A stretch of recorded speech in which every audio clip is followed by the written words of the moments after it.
पुणे म्हटलं की आपल्या डोळ्यासमोर येतो शनिवारवाडा, सिंहगड, शनिवार पेठेतील जुनी मंदिरे, पर्वती. पण अशी काही ठिकाणं आहेत जी आपल्या आजूबाजूला असून सुद्धा अनेकांना माहीत नाहीत. आज आपण आलो आहोत अशाच एका अतिशय सुंदर, शांत आणि ऐतिहासिक वातावरण असलेल्या ठिकाणी. येरवडा म्हणलं की अनेकांना डोळ्यासमोर सर्वप्रथम येरवडा जेल आणि येरवडा मेंटल हॉस्पिटल हेच येते. पण येरवडा याची एवढ्यापुरती मर्यादित ओळख नाही. या परिसरात आणखी एक समृद्ध आणि आध्यात्मिक ओळख देखील आहे.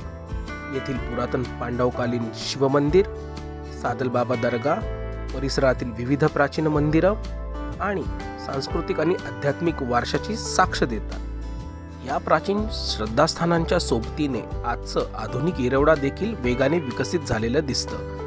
कॉमर्झोन सारखे IT पार्क आणि मोठमोठ्या व्यावसायिक संकुलांमुळे येरवडा हे पुण्याचे आधुनिक बिझनेस हबपैकी एक म्हणूनही ओळख निर्माण करत आहे. म्हणूनच येरवडा म्हणजे केवळ जेल आणि हॉस्पिटल नव्हे, तर प्राचीन श्रद्धा, इतिहास, संस्कृती आणि आधुनिक विकास यांचा सुंदर संगम.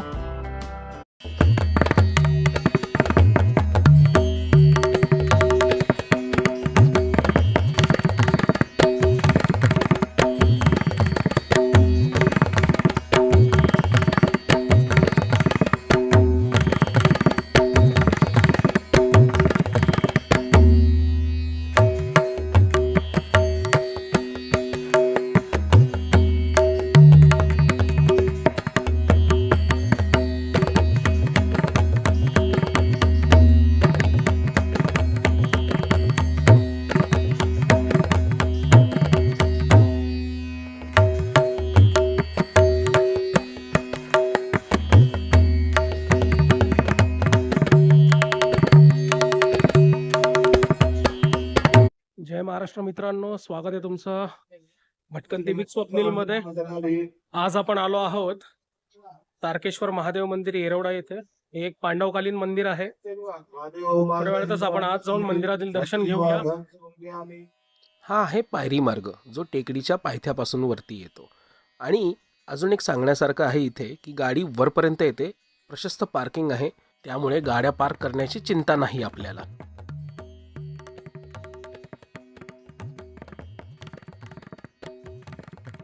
आज आहे श्रावणातील पहिला सोमवार. येथे कावड यात्रा देखील तुम्हाला पाहायला मिळणार आहे.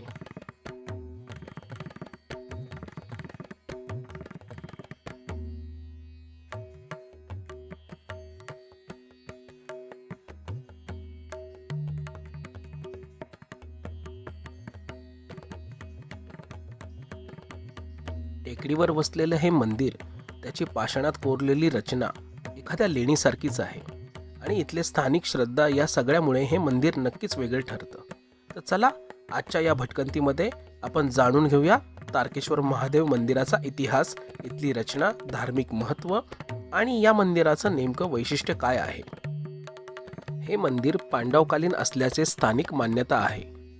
पांडवांच्या अज्ञातवासाशी या परिसराचा संबंध जोडला जातो. काही ठिकाणी हे मंदिर हजारो वर्ष जुने असल्याचेही सांगितले जाते.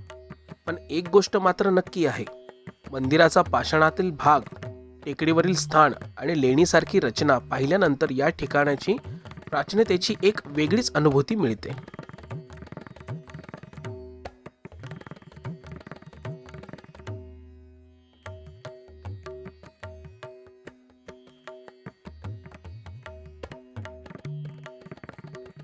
मंदिरात प्रवेश करताना आपल्याला दगडी कमान, नक्षीकाम आणि जुन्या स्थापत्याची झलक पाहायला मिळते.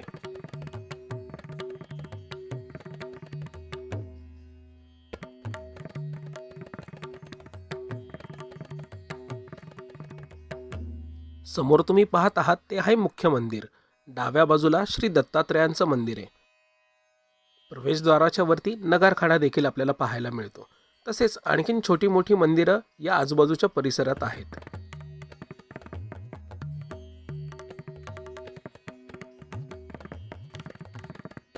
तर चला मग आता आज जाऊन आपण तारकेश्वर महादेवाचे दर्शन घेऊया.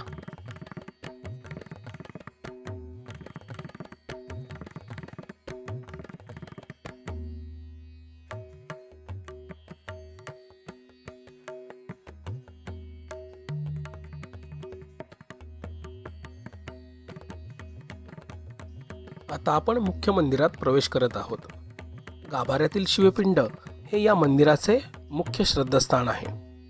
शिवभक्तांसाठी शिवलिंग म्हणजे केवळ एक दगड नाही, तर भगवान शिवाच्या निराकार स्वरूपाचं प्रतीक आहे.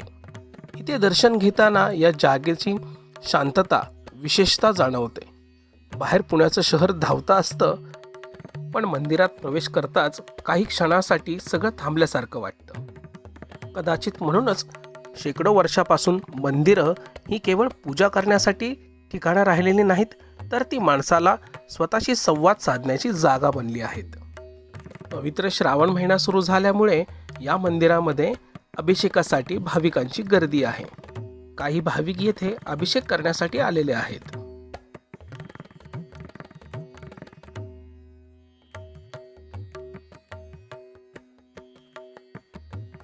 मुख्य गाभाऱ्यात प्रवेश करण्यापूर्वी आपण नंदीचे दर्शन घेऊया.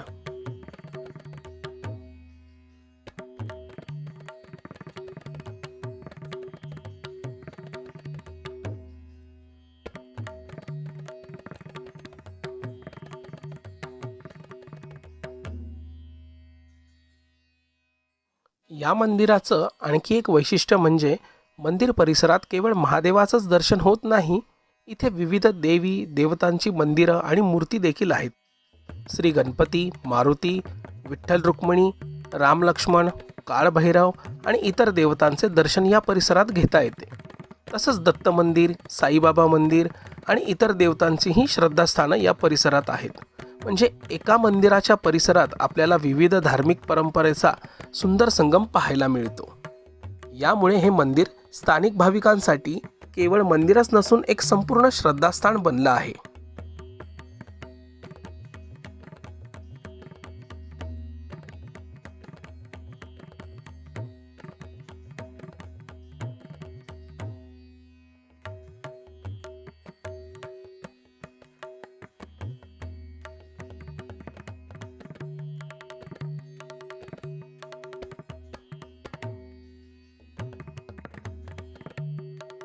तारकेश्वर महादेव मंदिर हे येरवडा आणि आसपासच्या परिसरातील अनेक भाविकांचे श्रद्धास्थान आहे. विशेषतः श्रावण महिना, सोमवार, महाशिवरात्रीच्या काळात येथे भाविकांची प्रचंड गर्दी असते. मुख्य गाभाऱ्यात आल्यानंतर आपल्याला हे मंदिर नसून एक गुंफा आहे असे दिसते. तसेच यामध्ये एक लेणी खोदलेली आहे.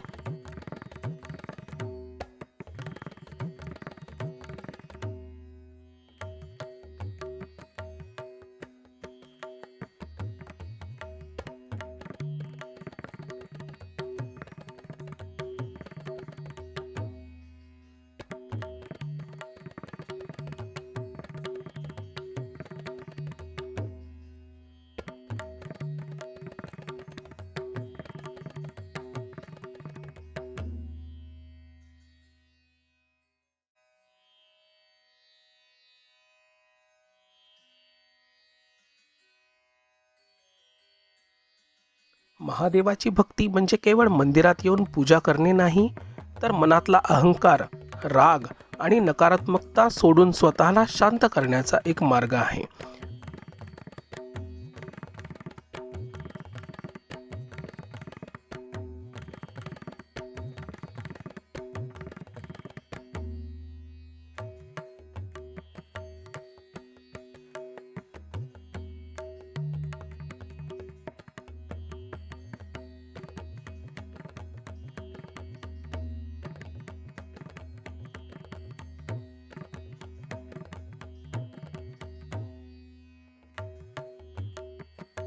मंडळी, खरं सांगायचं तर पुण्यात राहून अशा ठिकाणांचा शोध घेणं ही माझ्यासाठी नेहमी एक वेगळीच भटकंती असते.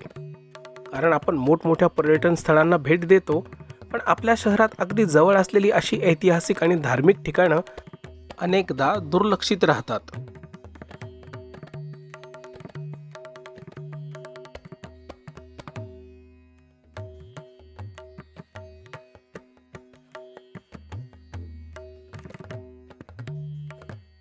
तारकेश्वर मंदिरात आल्यानंतर मला सर्वात जास्त भावलेली गोष्ट म्हणजे इथली शांतता आणि या ठिकाणाच्या नैसर्गिक पाषाण रचनेशी असलेले संबंध. शहराच्या मध्यभागी असूनही काही क्षणांसाठी आपण शहरापासून दूर गेल्यासारखं वाटते. जर तुम्ही पुण्यात राहत असाल आणि तुम्हाला इतिहास, प्राचीन मंदिरं किंवा शांत धार्मिक ठिकाणांना भेट द्यायला आवडत असेल तर तारकेश्वर महादेव मंदिर तुमच्या यादीत नक्कीच असायला हवं. येथे आल्यानंतर काही गोष्टींची काळजी घेणे आवश्यक आहे. मंदिरातील मूर्ती आणि प्राचीन वस्तूंचे फोटो किंवा व्हिडिओ घेताना मंदिराच्या नियमांचा आणि भाविकांच्या श्रद्धेचा आदर करा. आणि सर्वात महत्त्वाचे, हे मंदिर म्हणजे फक्त एक टुरिस्ट स्पॉट म्हणून न पाहता स्थानिक लोकांच्या श्रद्धेचा आणि पुण्याच्या सांस्कृतिक वारशाचा एक भाग आहे म्हणून पहा.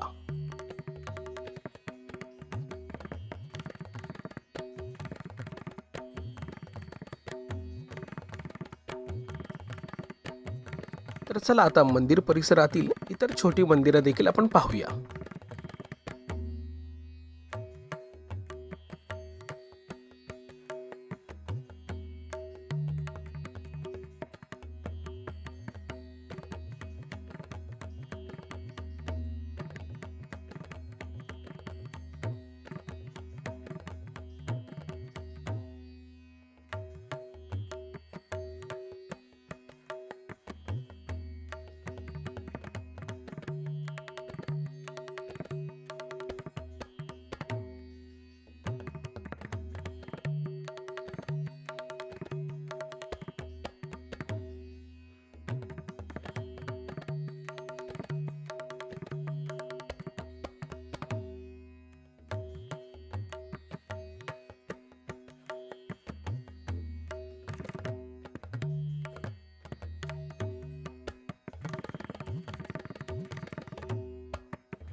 मंडळी, पुण्याच्या गजबजलेल्या शहरात एका टेकडीवर शांतपणे उभे असलेलं हे तारकेश्वर महादेव मंदिर आपल्याला एक गोष्ट नक्की शिकवतं.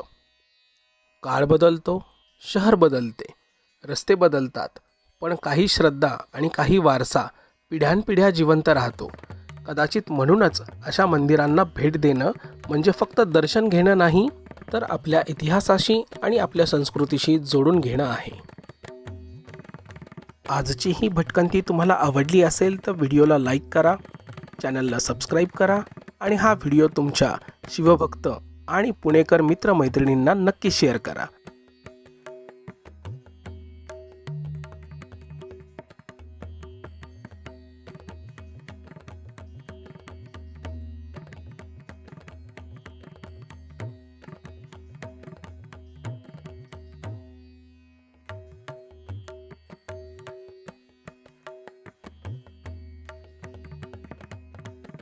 अशाच नवीन ऐतिहासिक, धार्मिक आणि पर्यटन स्थळांच्या भटकंतीसाठी जोडलेले रहा भटकंती विथ स्वप्नील सोबत.